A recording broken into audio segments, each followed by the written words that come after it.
গণঅভ্যুত্থানের মৌলিক চেতনার মধ্যে গণতন্ত্র ছিল। হাসিনার সময় আমরা কথা বলতে পারতাম না। আপনারা দেখেছেন এরকমও হয়েছে যে আমেরিকায় বসে এই সরকারের বিপক্ষে কেউ সোশ্যাল মিডিয়ায় অ্যাক্টিভিজম করতেছে, আর বাংলাদেশে তার বোনকে এই দেশের পুলিশ ধরে নিয়ে গিয়েছিল। এ তো নাৎসিদের মতো কাজ করেছে তারা। এই যে রাজনীতি, এই যে অপারেশন, এই রাজনীতির বিপক্ষে দাঁড়িয়ে একটি সুস্থ গণতান্ত্রিক রাজনীতি বিনির্মাণ আমাদের জুলাইয়ের গণঅভ্যুত্থানের চেতনা। জুলাইয়ের গণঅভ্যুত্থানের যে আন্দোলন, সেটি শুরু হয়েছিল বৈষম্য বিরোধী ছাত্র আন্দোলনের মধ্য দিয়ে। যে সরকারি চাকরিতে যে কোটা সিস্টেম, এটি অবলোপনের মধ্য দিয়ে আমরা বৈষম্যের অবসান চাই। আগামী দিনে আমরা এই দেশের রাজনীতির মধ্যে ইনসাফ দেখতে চাই। আমরা ইনসাফের মধ্য দিয়ে এই দেশের সকল নাগরিকের জন্য একটি সুষ্ঠু এবং সুন্দর পলিটিক্যাল সিস্টেম আমরা এই দেশে দেখতে চাই। আজকে অর্থনৈতিক উন্নয়নের জন্য মানুষের যে অ্যাসপিরেশন, যে আমি বিশ্ববিদ্যালয়ে পড়াশোনা করেছি, আমার একটা চাকরির অধিকার আছে যদি আমি যোগ্যতা সম্পন্ন হই। আমি কোন জায়গা থেকে এসেছি, আমি কোন জেলার লোক, আমি কোন রাজনীতিতে বিশ্বাস করি, আমি কার সন্তান, এই আইডেন্টিটির কারণে আমার যোগ্যতাকে কেউ যেন আন্ডারএস্টিমেট না করে। এই অর্থনৈতিক অ্যাসপিরেশন তো আমাদের 1971 সালেও ছিল না? 70-এর নির্বাচনে এই দেশের মানুষ ভোট দিয়েছে। সেই ভোটে যখন আমরা জয়লাভ করলাম, পশ্চিম পাকিস্তানের এলিট পলিটিক্যাল ক্লাসের লোকেরা বলল এই পার্লামেন্ট চলবে না। তো এই যে আমার অধিকার থেকে বঞ্চিতকরণ, তার জন্যই তো 71-এর মুক্তিযুদ্ধ হয়েছে। তাহলে আজকে এই 24-এর যে জুলাইয়ের যে গণ অভ্যুত্থান, সেটিও তো মানুষের অর্থনৈতিক অ্যাসপিরেশন এবং তার ইনসাফের জন্য হয়েছে। তাহলে 24-এর গণ অভ্যুত্থানের চেতনা কি মুক্তিযুদ্ধের পরিপন্থী? এটা কি মুক্তিযুদ্ধের চেতনার পরিপন্থী? যদি মুক্তিযুদ্ধের চেতনা ফ্যাসিবাদ হয় তাহলে তার পরিপন্থী। যদি মুক্তিযুদ্ধের চেতনা হয় হাজার হাজার কোটি টাকা পাচার করা, তাহলে সেই চেতনার পরিপন্থী। যদি মুক্তিযুদ্ধের চেতনা হয় 3-3টে ইলেকশন চুরি করা, তাহলে সেই চেতনার পরিপন্থী। আজকে আমাদের দেশের যে এলিট আরবান ক্লাস, হাসিনার ফ্যাসিজম তো হাসিনা একলা করে নাই। এই দেশের এলিট আরবান ক্লাস তাকে আনকন্ডিশনাল সাপোর্ট দিচ্ছে। হাসিনা যখন যারে তারে রাস্তায় রাজাকার বলছে, তারা সমর্থন দিচ্ছে না? আজকে সেই সমর্থনের কারণে তারাও ভিকটিম হয়েছে।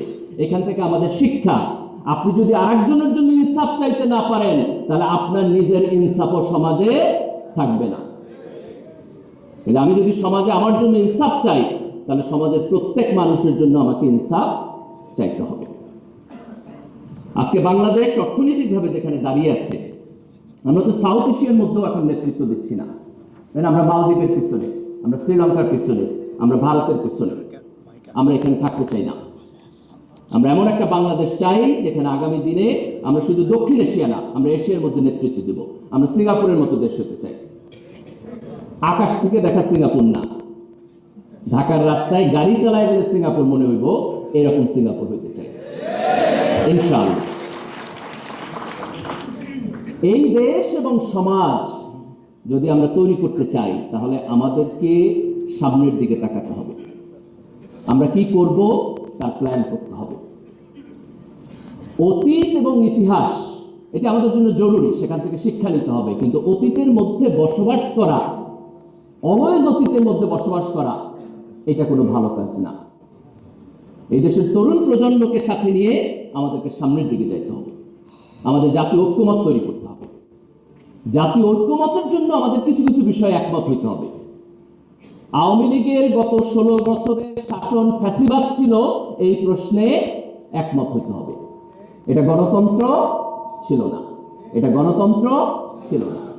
আওয়ামী লীগ যতদিন পর্যন্ত স্বীকার না করবে যে সে ফ্যাসিবাদী শাসন প্রবর্তন করছে, ততদিন পর্যন্ত তাকে গণতান্ত্রিক রাজনৈতিক দল হিসাবে বিবেচনা করা যাবে না।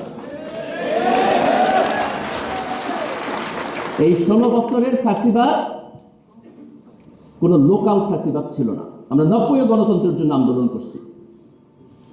এরশাদ তখন ক্ষমতায় ছিলেন, আর্মির জেনারেল ছিলেন, কিন্তু উনি কোনো বাইরের দেশের হয়ে এই দেশে ভূমিকা পালন করেন নাই। যখন এরশাদের পতন হলো, এরশাদ জেলে গিয়েছেন, জেলে থেকে উনি 5টা ইলেকশন জিতছেন। আজকে যখন হাসিনার পতন হলো, তখন শেখ হাসিনা এখন কোথায়? কেন উনি ভারতে? ওনার তো বাংলাদেশে থাকার কথা। তাহলে এই ফ্যাসিবাদ ভারতীয় আধিপত্যবাদ, এই 16 বছরের ফ্যাসিবাদ ভারতীয় আধিপত্যবাদ। এই দেশের তরুণ প্রজন্ম এই আধিপত্যবাদকে না বলেছে। বাংলাদেশে আগামী দিনে কোনো পাকিস্তানপন্থীও থাকবে না, কোনো ভারতপন্থীও থাকবে না। এই দেশে আমরা বাংলাদেশপন্থী, এই দেশে আমরা বাংলাদেশপন্থী। বাংলাদেশে তার গণতন্ত্র, তার অর্থনৈতিক উন্নয়ন, তার সমাজ বিনির্মাণ, তার রাষ্ট্র বিনির্মাণ, এটি হবে আমাদের রাজনৈতিক এজেন্ডা ইনশাআল্লাহ। জুলাইয়ের অভ্যুত্থান যদিও ছাত্রদের নেতৃত্বে হয়েছে, বিশ্ববিদ্যালয় থেকে শুরু হয়েছে, কিন্তু এই গণ অভ্যুত্থানে এই দেশের সকল শ্রেণী এবং পেশার মানুষ অংশগ্রহণ করেছে।